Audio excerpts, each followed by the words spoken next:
ఒక మదర్షిప్ ఏదైతే వాళ్ళ చిన్న పడవలన్నీ కూడా సముద్రంలోకి వెళ్ళి మళ్ళీ వేట చేసుకుని మళ్ళీ ఒకరోజు ప్రయాణం చేసి, అంటే వెళ్ళడానికి ఒకరోజు రావడానికి ఒకరోజు, అక్కడ మళ్ళీ పట్టుకున్నటువంటి చేప నిలవకుండా పెట్టుకోవడానికి ఐస్ సరిపోక చాలా డ్యామేజ్లు జరుగుతున్నాయి. ఈ ఖర్చునంతా తగ్గించాలంటే ఇవాళ కొత్త కాన్సెప్ట్ వచ్చింది.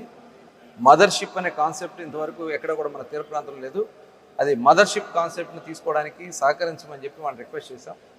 ఆ మదర్షిప్ పెట్టినట్టయితే ఇక్కడ ఉన్నటువంటి చిన్న బోట్లన్నీ కూడా మదర్షిప్ దగ్గరికి వెళ్ళి వాళ్ళ సరుకులన్నీ వాళ్ళకి ఇవ్వచ్చు, వాళ్ళ దగ్గర నుంచి ఆయిల్ తీసుకోవచ్చు, వాళ్ళు ఇమీడియట్గా పేమెంట్ కూడా వాళ్ళు అక్కడే ఇవ్వడం కూడా జరుగుతుంది. ఇదంతా కూడా ఒక మదర్షిప్ కాన్సెప్ట్ అనేది న్యూ కాన్సెప్ట్, దాన్ని కూడా ఇమీడియట్గా తీసుకోవడానికి సహకరించాలని చెప్పి మనం రిక్వెస్ట్ చేశాం.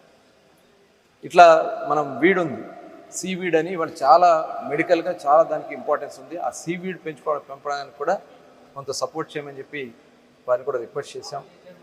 ఇలా చాలా విషయాలు దాదాపు ఒక 15-20 అంశాలతో వాళ్ళకి తెలియజేయడం జరిగింది. ఇవన్నీ కూడా తీసుకురాగలిగితే కొత్తదనం భవిష్యత్తులో ఆక్వా రంగంలో ఒక ఇన్నోవేటివ్గా ముందుకెళ్లాల్సినటువంటి అవసరం ఉంది. ముఖ్యంగా మనకి చేప పిల్లల ఉత్పత్తికి సంబంధించి కొత్త స్పీషియస్ని డెవలప్ చేయడానికి భారతదేశంలో ముఖ్యంగా ఈస్ట్ కోస్ట్లో ఎక్కడ కూడా ఒక తమిళనాడులో ఉంది, అది కూడా ఫెయిల్ అయింది.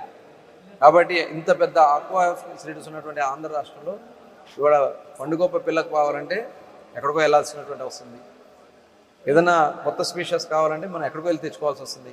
కాబట్టి ఇక్కడే అవన్నీ కూడా స్పీషియస్ తీసుకొచ్చి ఇక్కడ డెవలప్ చేసే దానికోసం ఒక బ్రూడర్ సెంటర్ను కూడా ఇక్కడ ఏర్పాటు చేయమని చెప్పడం కూడా జరిగింది. ఇలా చాలా విషయాలు భవిష్యత్తులో ఆక్వాకి చాలా ప్రోగ్రెస్ ఉంది, చాలా భవిష్యత్తు ఉంది, ఇవాళ ఎక్స్పోర్ట్ ఉంది. ఇవాళ కొన్ని డెవలప్ చేసుకోవాల్సిన అంటే ఈ తీర ప్రాంతంలో చక్కటి ఛాన్సెస్ ఉన్నాయి.